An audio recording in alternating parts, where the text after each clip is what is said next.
سوال: سرکار دو عالم صلی اللہ علیہ وسلم کے رضائی بھائی کون تھے؟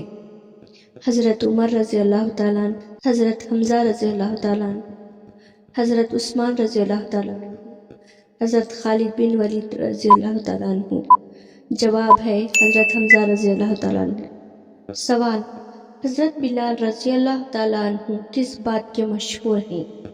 خطابت، شجاعت، اذان، فتوحات۔ جواب ہے اذان۔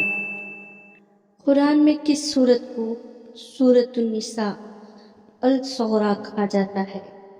سورۃ التحریم، سورۃ الطلاق، سورۃ الفتح، سورۃ الحجرۃ۔ جواب ہے سورۃ الطلاق۔ سوال: کس نماز میں اذان 2 بار دی جاتی ہے؟ فجر، عشاء، ظہر، جمعہ۔ جواب ہے جمعہ۔